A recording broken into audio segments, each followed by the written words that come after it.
Arcadian Vanguard presents The Wrestling News in your daily wrestling newscast for Tuesday, August 20th, 2024. Good morning, I'm Mike Sempervive. We begin with last night's WWE Monday Night Raw from the FLA Arena in Fort Lauderdale, Florida. The show closed with Randy Orton defeating Ludwig Kaiser and brawling with World Heavyweight Champion Gunther as the program went off the air. The Viper sends a message. The line has been drawn in the sand. Gunther and Orton aren't done yet. And here we go. Raw underway. Orton with a right hand to Gunther. The fight's underway. Orton with a win over Kaiser. These two men meet in Berlin a week from Saturday. And the fight is on here tonight. The match was made earlier in the night when Orton's show opening promo was interrupted by Gunther and the pair started fighting. Gunther was then joined by Kaiser and the two left Orton lying. Dominic Mysterio against Damian Priest never got underway as a wild melee occurred, resulting in Mysterio and the rest of the New Judgment Day laying out both Priest and Rhea Ripley. And Dominic now with a frog splash to a defenseless Damian Priest. Damian and Rhea had a plan, and so did this New Judgment Day. Absolute destruction.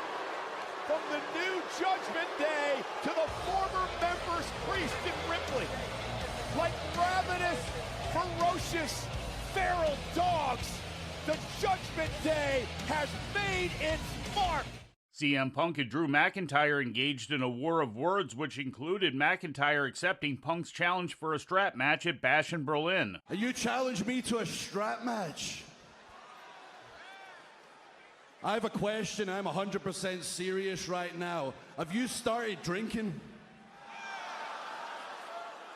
Have you seen me? A strap match. I accept. Oh.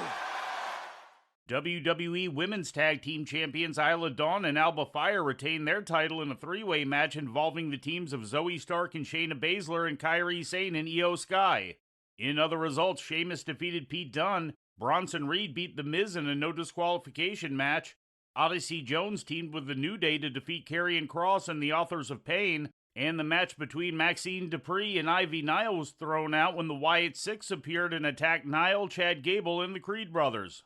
In related WWE news, last night's Raw was Pat McAfee's final one for several months as the Raw color commentator is departing to focus on his college football duties for ESPN. In a social media post on Monday afternoon, McAfee said, quote, "I'm bummed out. Football season is starting, which is awesome, but the WWE family is where I'm supposed to be, and I know that, and I hope they do too," end quote. A retrospective of McAfee's WWE work in 2024 was shown during last night's Raw. This coming Saturday, McAfee rejoins the cast of ESPN's College Game Day, a traveling weekly college football pregame show. Beginning September 2nd, veteran ABC and ESPN sportscaster Joe Tessitore will join Monday Night Raw as the lead announcer of the program, while Michael Cole will move to SmackDown. The status of SmackDown's current announce team, Corey Graves and Wade Barrett, is still undetermined.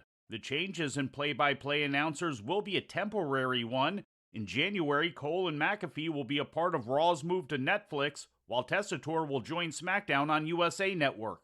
In ratings news, SmackDown brought in 2.252 million viewers to Fox on Friday night, according to WrestleNomics. That's down slightly from the previous week's audience of 2.269 million. The rating in the 18 to 49-year-old demographic was a 0.61, down from the previous week's demo rating of 0.64, but still high enough to make it the top-ranked show on television. Later last Friday night, AEW Rampage drew an audience of 295,000 to TNT, according to WrestleNomics, a nearly 35% increase from the previous week's audience of 219,000. The 18 to 49-year-old demo rating for Rampage was a 0.10, up from the previous week's rating of 0.09. And in some sad news to report, Jose Juan Valdez, who wrestled under the names Loco Valentino and the Second Mosco de la Merced, passed away on Monday at the age of 60 years old, according to a Facebook post from the AAA promotion. No cause of death was issued.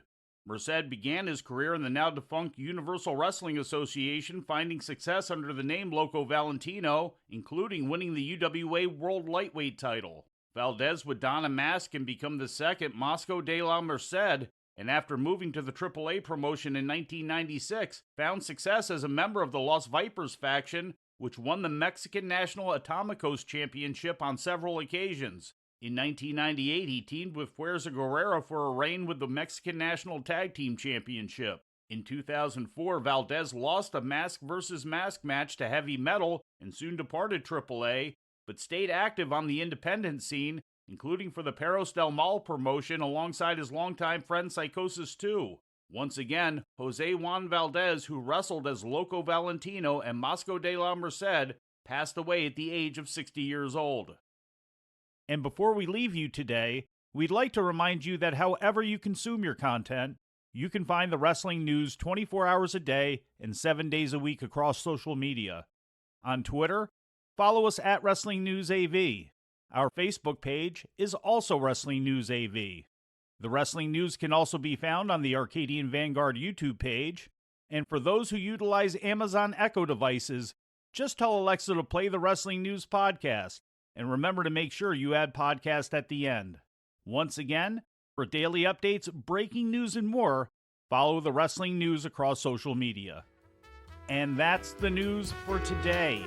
If anything happens, we will be here to tell you about it. No clickbait, no paywall, just the Wrestling News. The Wrestling News is a division of Arcadian Vanguard, and the Wrestling Newscast is a production of the Arcadian Vanguard Podcast Network.